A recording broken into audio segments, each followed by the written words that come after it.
پول rigging یا during پول نہیں rigging doctor, جب ہم یہ بات کرتے ہیں نا کہ سارے الیکشن ایسے ہیں، تو اس میں پھر ہم اس الیکشن 2024 کی جو وہ ہے نا خاص بات، وہ اس کو تھوڑا ڈیلیوٹ کر دیتے ہیں کہ یہ بھی انہی جیسا الیکشن تھا، جبکہ یہ رپورٹ کچھ اور کہہ رہی ہے. یا آپ ایز بائی اسٹینڈر کیا سمجھتے ہیں کہ یہ باقی الیکشن کی طرح تھا؟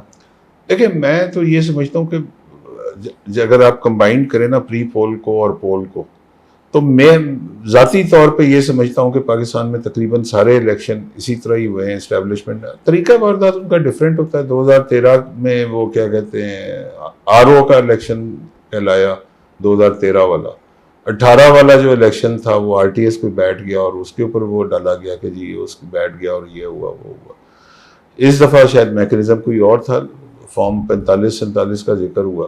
لیکن آپ نے ایز آبزرور بات کی ہے، تو ایز آبزرور میں اب ظاہر ہے پاکستان کی ساری کانسٹیچوئنسیز کو تو فالو نہیں کر سکتا تھا. جس کانسٹیچوئنسی میں میرا ووٹ ہے اس میں سارا دن رہا، صبح 9 بجے سے لے کے شام 5 بجے تک، اور اس کے میں نے 8-10 پولنگ اسٹیشنوں پہ جا کے دیکھا، اور مجھے بالکل اچھا سا اندازہ ہو گیا تھا کہ ٹرینڈ کیا جا رہا ہے. اور یہاں پہ میرا تعلق اس حلقے سے ہے جہاں سے PTI کی طرف سے ظاہر ہے کہ ان کو سمبل تو نہیں ملا تھا کسی PTI کے کینڈیڈیٹ کو، تو اب تو مجھے یاد بھی نہیں کہ ان کو کون سا سمبل ملا تھا. تو وہ سلمان اکرم راجہ صاحب تھے، اور ان کے مخالفت میں جو نون لیگ یا PDM والے جو تھے انہوں نے چونکہ اس طرح کی سیٹ ایڈجسٹمنٹ استحکام پارٹی کے ساتھ کی ہوئی تھی، تو وہاں سے ان کا کوئی کینڈیڈیٹ نہیں کھڑا تھا، تو وہاں سے استحکام پارٹی کے اون چودھری صاحب کھڑے ہوئے تھے. تو یہ الیکشن ہوا، تو اس دن 8-10 یا 6-7 پولنگ اسٹیشنوں پہ میں جو گیا تو آئی کین ایزیلی جج کہ پولنگ کا ٹرینڈ کیا ہے. تو وہ میرا خیال ہے کہ 90-10 کی ریشو چل رہی تھی، اور بالکل مطلب ہے کہ اس پہ کوئی ابہام نہیں تھا مجھے کہ 90% ووٹ جو ہے ووٹرز جو ہیں وہ سلمان اکرم راجہ کے ہیں. تو شام کو جب رزلٹ شام کو آیا یا اگلی مارننگ کو آیا، تو جب رزلٹ آیا تو پتہ چلا کہ اون چودھری صاحب جو ہیں وہ 1,82,000 ووٹ لے کے کامیاب ہو گئے. تو دیٹ واز ویری سرپرائزنگ.